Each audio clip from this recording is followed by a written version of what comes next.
Tonight, I'm bringing you a raw, unfiltered true story that completely rewrote every truth I thought I knew about love, marriage, and human nature. It's a tale of a seemingly perfect small-town husband, a brutal late-night assault on a defenseless 71-year-old woman, and the twisted web of lies he wove to evade accountability. Lies that almost let him get away with unspeakable violence. As a 25-year U.S. Army veteran, I've stayed calm through combat training, high-stakes missions, and every crisis the military could throw at me. But nothing prepared me for the horrific phone call that shattered my entire life at 2:27 a.m. on a sweltering July night. I was mid-walk across the empty employee parking lot of Fort Cavazos, still clad in my full military uniform, after a long shift. One hand gripped my insulated travel mug of coffee, the other clutched my car keys, ready to clock out and head home after a grueling night of duty. The summer Texas air hung thick and warm, even in the dead of night, and the harsh overhead parking lot lights bleached every color from the world, leaving nothing but flat gray shadows across the asphalt. It was the kind of quiet, mundane night shift ending that feels utterly ordinary until disaster crashes in without warning. I just reached my black Ford Explorer when my phone burst to life in my pocket. The caller ID read Mom, and in that instant, every muscle in my body tensed up. My mother, Margaret Ellis, was a tough, unshakable 71-year-old woman who never made late-night calls.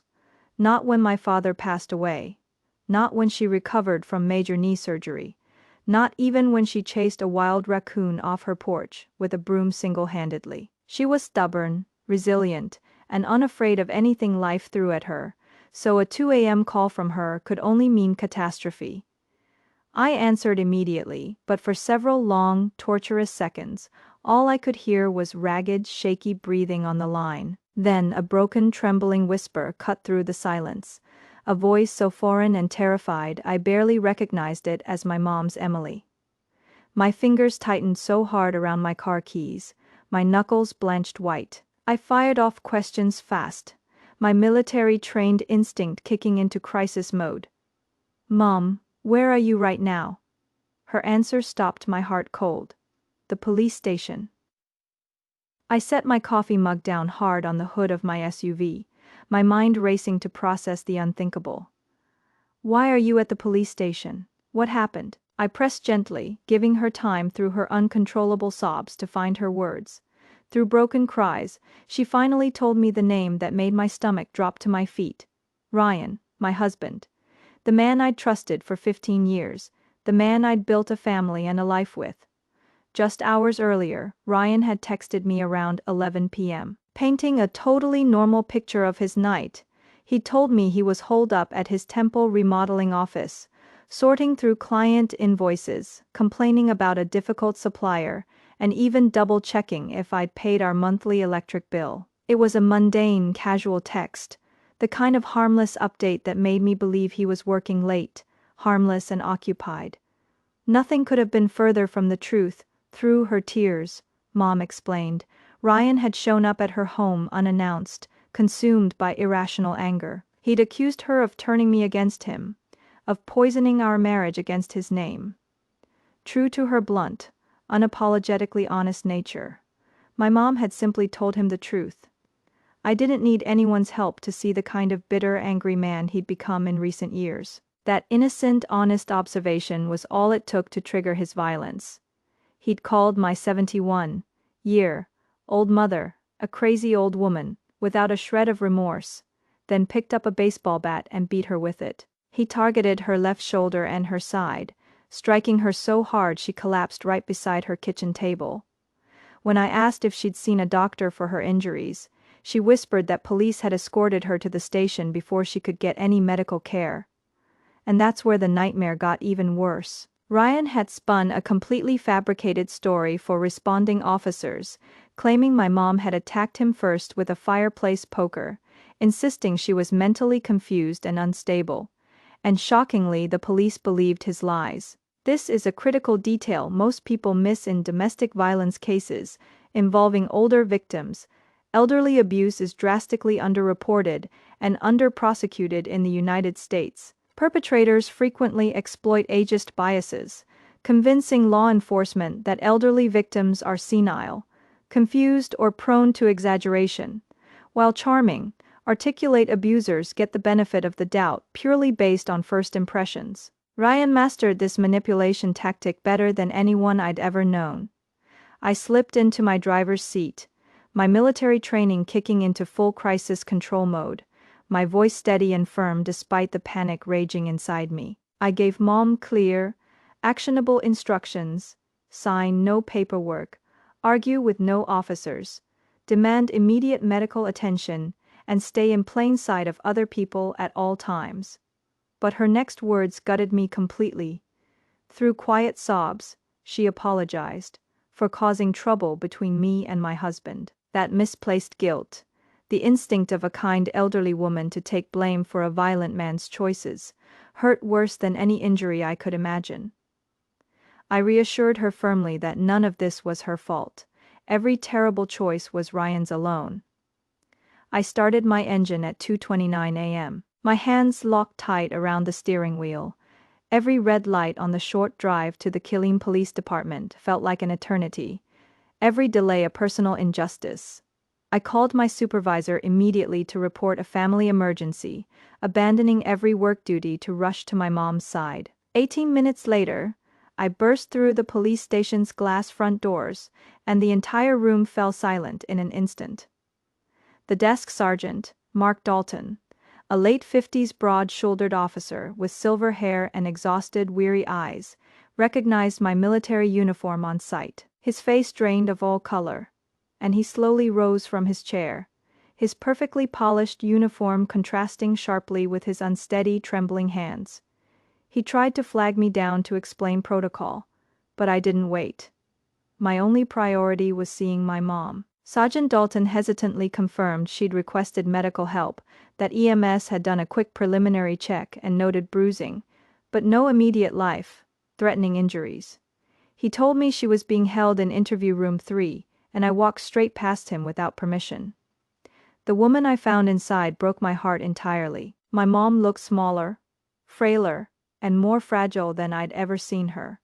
She sat rigid in a plastic interrogation chair, pressing a crumpled ice pack to her battered left shoulder. Her crisp white blouse was stained with dried dark blood along the collar, her reading glasses bent and broken, one lens completely shattered and gone. She tried to smile when she saw me, a weak, trembling attempt at comfort. "I knew you'd come," she whispered. I knelt beside her, brushing a loose strand of gray hair from her face, and demanded she get immediate X-rays and a full medical workup. A young nearby officer awkwardly attempted to defend department protocol, saying questioning had to come first. But I kept my voice calm, unyielding, drawing on decades of military discipline. A 71-year-old elderly assault victim struck with a blunt weapon deserves emergency medical care before any interrogation, no exceptions. Flustered and embarrassed, the officer conceded immediately, and an ambulance crew arrived within minutes to transport her to the hospital. As they helped her onto a stretcher, she squeezed my hand tight and begged me not to lose my temper. I told her I had none left to lose, but we both knew the truth. 24 years in the military had taught me to mask rage and stay calm when every primitive instinct screams to fight. After Mom left for the hospital, Sergeant Dalton pulled me into his office to apologize. He admitted Ryan had called 911 first, spinning the tale that my mom had attacked him with a fireplace poker. I immediately debunked his entire story with one simple fact: my mom's ranch-style home in Temple runs entirely on electric heat. There is no chimney, no fireplace, no poker. Never has been. Dalton had no response. He'd never bothered to verify the most basic detail of Ryan's statement. A critical oversight rooted in the automatic trust placed in Ryan's pristine public reputation.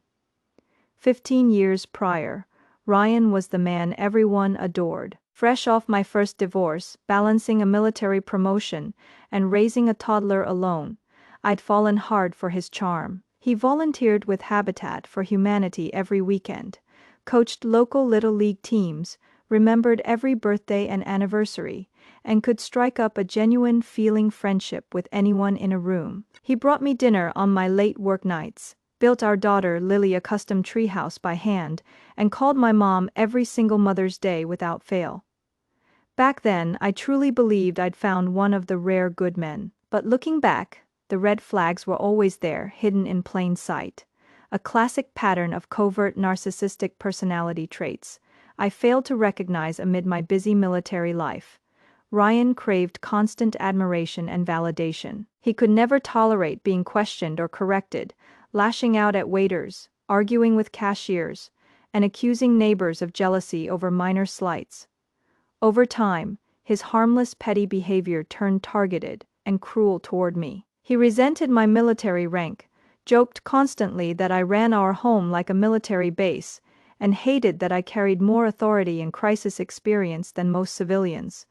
When rising interest rates tanked a local housing market and slowed his remodeling business to a crawl, his playful jabs turned vicious insults. He mocked my military medals, claiming I thought I was better than everyone else.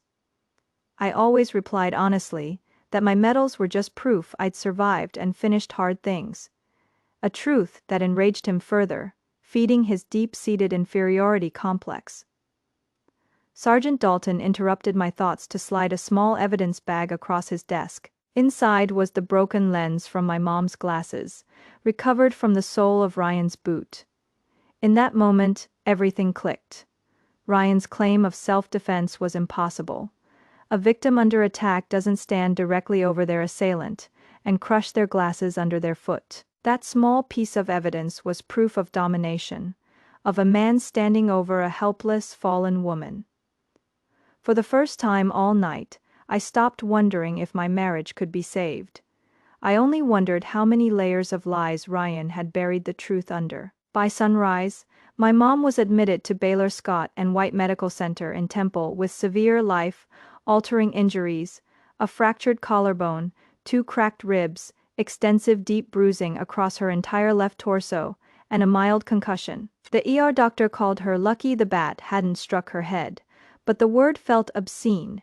No one who suffers a brutal assault in the safety of their own kitchen deserves to be called lucky. While my mom fought to recover in the hospital, I rushed to protect my daughter Lily, calling my sister Karen to pick her up before Ryan could get anywhere near her.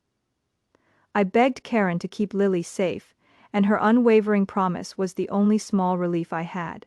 By 8 a.m., Detective Angela Ruiz, a seasoned 40-something violent crimes investigator, met me outside my mom's hospital room. Tired but meticulous.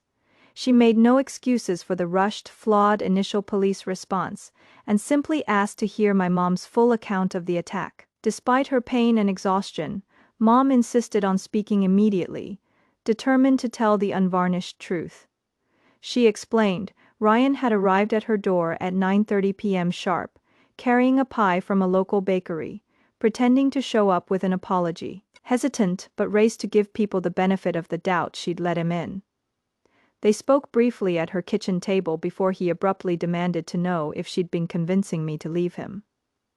When Mom told him I made my own choices and called out his growing, unprovoked anger, his entire demeanor shifted. He began pacing wildly, screaming that she was poisoning his family and thought she was superior because her daughter wore a military uniform. After hurling insults and calling her a crazy old woman, Ryan stormed outside for roughly 30 seconds. When he returned, he was holding a baseball bat. He taunted her that everyone would soon believe she was truly unstable, then swung the bat without hesitation. The first blow landed on her shoulder, sending her crashing into her kitchen table. The second strike cracked her ribs. Dazed and stunned, she blacked out for a split second, and when she woke, Ryan was standing over her, calmly dialing 911. She'd initially felt relief, thinking he was calling for help, before she realized he was fabricating an entire false narrative to paint her as the violent aggressor. Detective Ruiz made no attempt to hide her belief in Mom's story, offering the first validation we'd received all night. But while we found solace in the truth, Ryan was already weaponizing his reputation to destroy ours. By lunchtime, Rumors spread like wildfire across Bell County. Neighbors posted on Facebook claiming my mom had suffered a mental breakdown, praising Ryan as a patient, loving husband stuck dealing with his difficult mother-in-law and troubled marriage. Strangers left sympathetic comments for him, buying every word of his fabricated victimhood. In that moment, I relied on my 24 years of military training.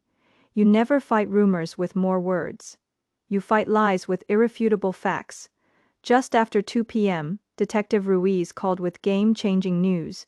She'd found critical inconsistencies in Ryan's official statement. 40 minutes later, I returned to the police station, where the young officer who dismissed my mom's case the night before, Ben Carter, greeted me with genuine shame and remorse.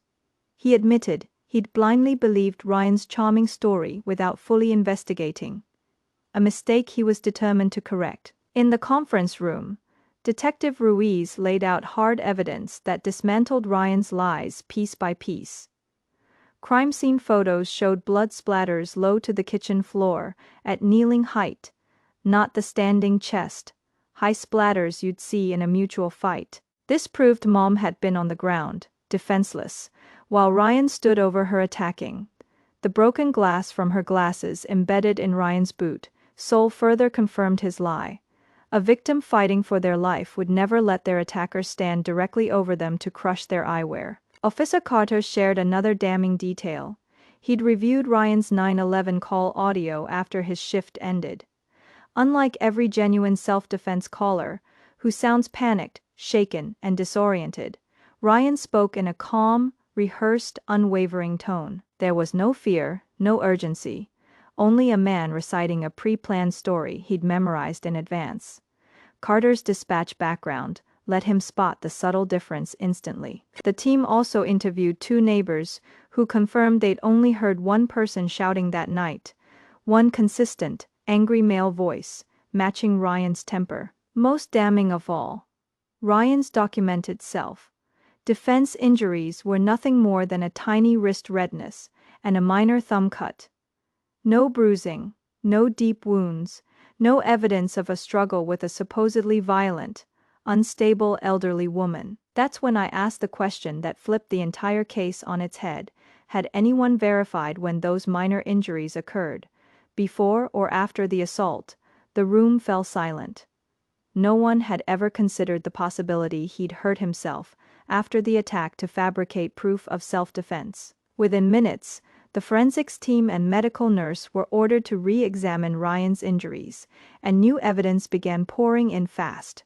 Officer Carter pulled up traffic camera footage from a nearby Bell County construction monitoring camera, which captured every vehicle entering and exiting Mom's street that night. Ryan's truck arrived at 9:28 p.m. and never left the property until 10:47 p.m., directly contradicting his claim that he'd fled outside mid-attack and waited for police there. No witnesses saw him outside at all. A second camera from a city utility truck parked nearby captured the final nail in the coffin. The footage clearly showed Ryan walking to his truck mid-confrontation, opening his bed toolbox and pulling out a long, slender object. Undeniably the baseball bat he'd later claimed belonged to my mom. The lie was shattered. He'd brought the weapon with him, premeditated and ready to attack.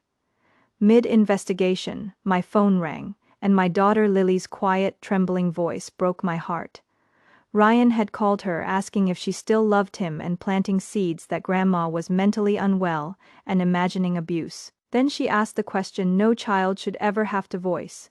"Mom, is Dad lying to me?"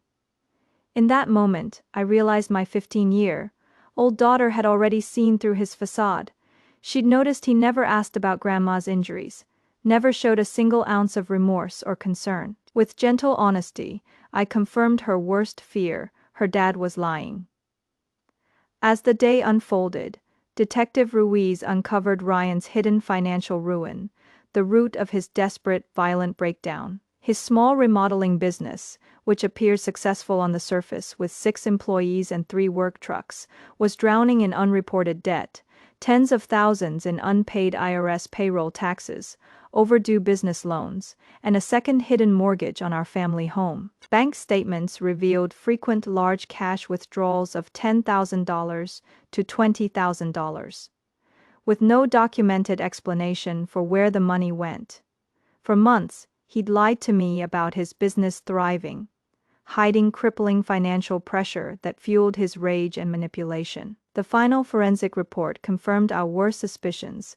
Ryan's minor hand injuries were not defensive wounds from a struggle. The medical examiner proved he'd cut himself on my mom's broken glasses after the assault, intentionally injuring himself to prop up his fake self-defense narrative. After 15 years of studying domestic violence cases, Detective Ruiz told me she'd never seen a perpetrator plan and execute a lie this meticulously, this far in advance.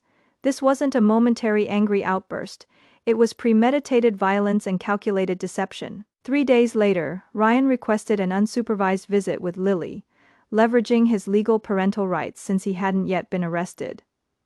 With no other legal option, I agreed to supervise the visit at my sister's house, using Texas state law to record the conversation as a protective measure for my minor daughter. Ryan arrived disheveled and exhausted, slipping back into his charming dad persona to manipulate Lily, until she confronted him directly, when she asked how Grandma had cracked ribs from a false accusation. Ryan froze, caught completely off guard. Cornered and desperate, he accidentally admitted the truth on tape.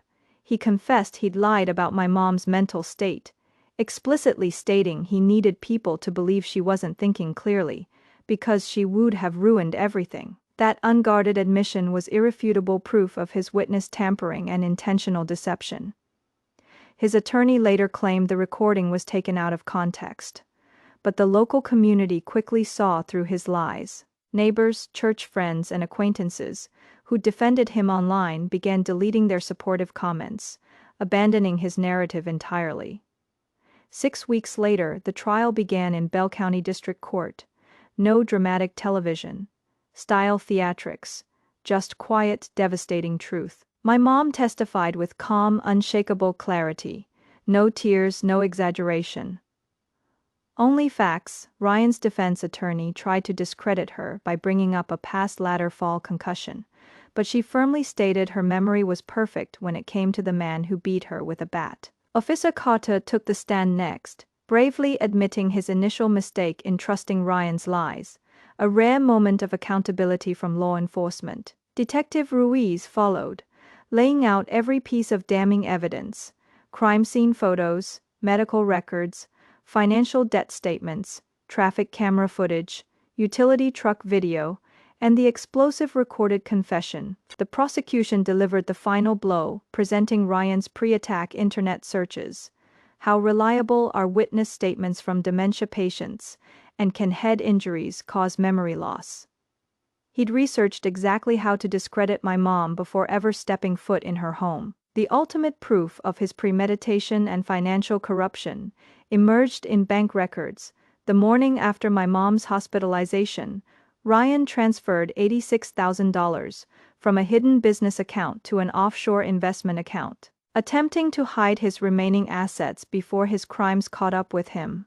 For the first time in 15 years, I saw pure, unbridled fear in his eyes, not fear of consequences, but fear that his perfect facade was finally destroyed forever. The defense argued Ryan's violence stemmed from financial stress and the strain of my military career keeping me away from home, but the prosecution shut it down with one powerful truth: no amount of stress justifies brutally assaulting a defenseless 71-year-old woman.